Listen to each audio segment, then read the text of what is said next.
Hello and welcome to the Monster Mash movie marathon. Tonight we will be discussing Black Friday, a 1940s film starring Bela Lugosi and Boris Karloff in one of their many films together. Actually, I was doing a bit of research there about a couple of days ago, and they never truly got on very well behind the scenes.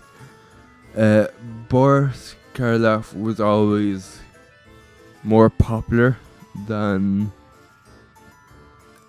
Bela Lugosi, so there's a bit of animosity between the two. Between the two of them, between the two main stars of the 30s horror, Universal horror, which that kind of bled into I think Boris Karloff getting more roles than Bela in later years. Bela Lugosi was very hard to deal with, I've been told. So take what that what you will. But the storyline in Black Friday is actually pretty good.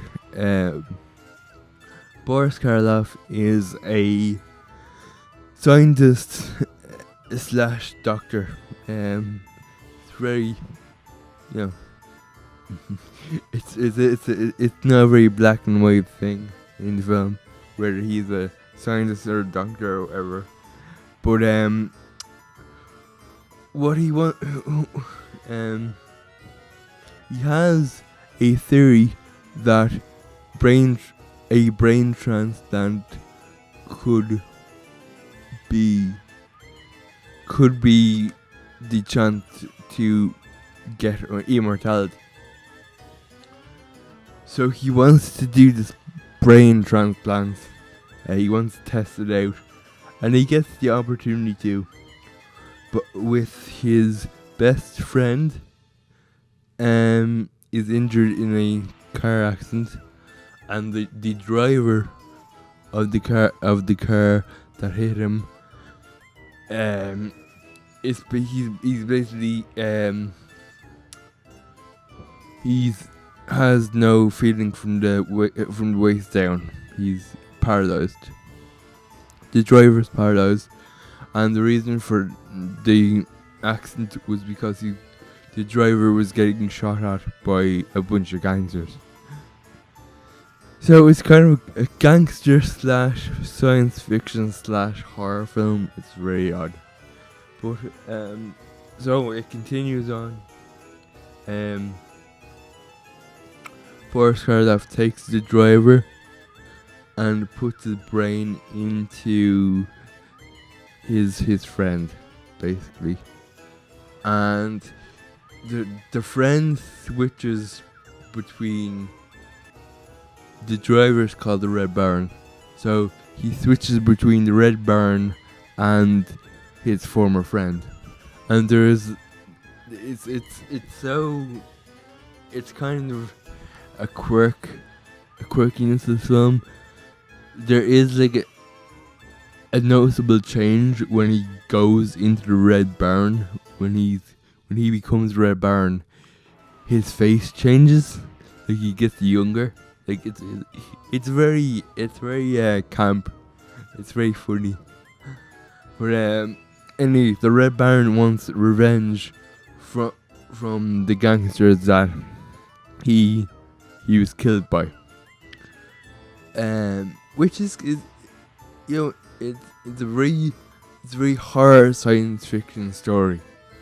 It's dealing with brain transplants, which is kind of it's kind of very stock science fiction story. It's kind of a very stock science fiction storyline, if you think about it, because it's been part of science fiction for many decades and decades. So again, but I haven't kind of seen old science fiction films, so it was kind of a nice change, I guess, from the point of view of a horror fan. The guy wasn't made. His just his brain is transplanted into another body. Now here's something that I'm just gonna put out there. This might sound weird to a lot of people, but if somebody from Hollywood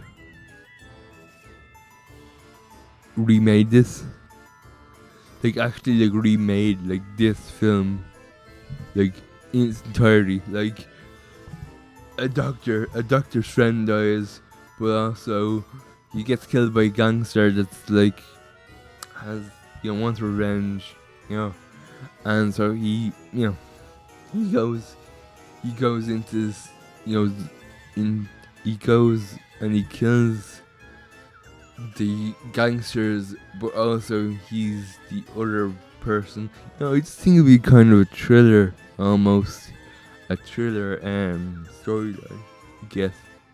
So why does the doctor help this criminal? Why does the scientist give the criminal a second chance in life? Well, because of money. The Red Baron has $1 million like hidden. So the doctors think that the doctor and him make a deal that if he helps him out, he'll split the money. Obviously that doesn't happen, Obviously there's double crosses, there's triple crosses even, There's all this kind of nonsense and weirdness between the movie, or in the movie. So it was just a really nice, kind of break between horror films. I really liked this film. I thought it was quite good for its time. There's really no cheesy acting.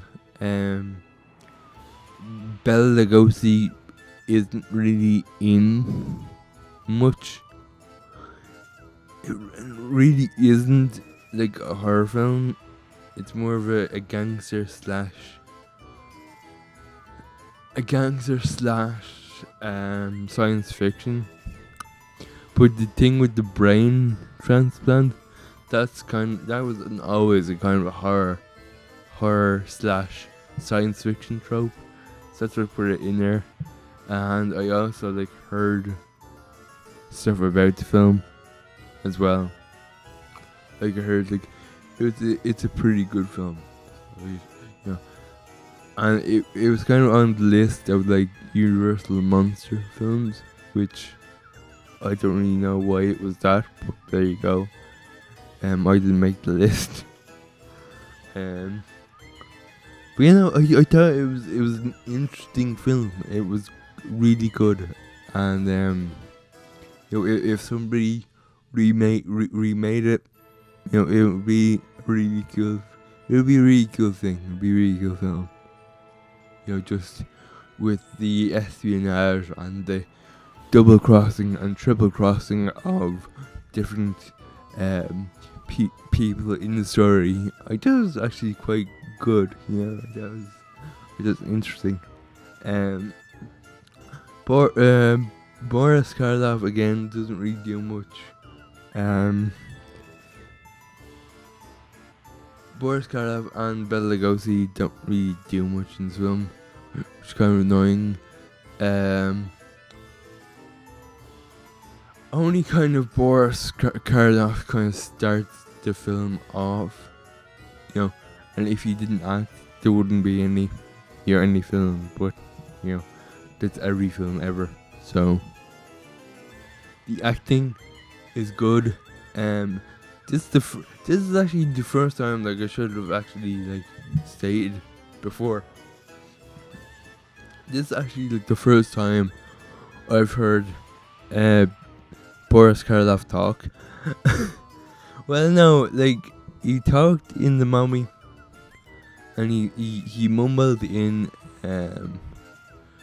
Bride of Frankenstein and Frankenstein, but like this is kind of his not his first role, but like his first role for me to like hear him speak. And it's very funny because you think that he would have like an American accent. He's actually British. He's actually like born in Britain. So it's kind of cool. I like that. I really, really liked it. I really liked the film as well. But like his acting, Boris Karloff always made you feel like something. Like he always made you feel, he made you feel for Frankenstein's monster. This big lumbering monster. He made you feel for him. He made you feel sorry for him. And this is a very, very hard thing to do.